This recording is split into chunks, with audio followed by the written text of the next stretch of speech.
Hey everyone, welcome back. Today, we're diving into a quick and straightforward guide on how to send $1 from Binance in 2025. Whether you're a crypto newbie or a seasoned trader, this step-by-step tutorial will have you transferring your Tether in no time. USDT is a stablecoin pegged to the US dollar, making it super reliable for transactions. But remember, always double-check everything to avoid any costly mistakes. First things first, make sure you have a Binance account set up and that you have at least $1 in your wallet.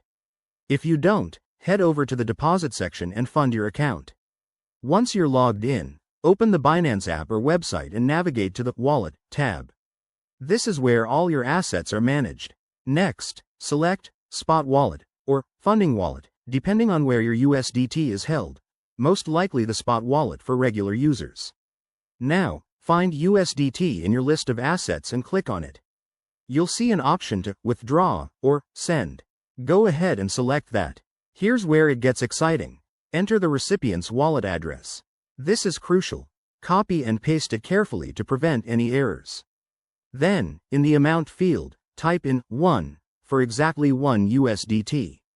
Binance might show you network fees, so keep an eye on that. In 2025, fees could be as low as a few cents on networks like Tron or BNB Smart Chain. Before you hit confirm, review all the details: the address, the amount, and the network you're using. Once everything looks good, enter your 2FA code if prompted, and authorize the transaction. You'll get a confirmation email or notification shortly after. And just like that, you're done.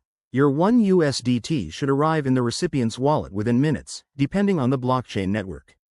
A quick tip: always use the latest Binance version for the best security features, and never share your private keys.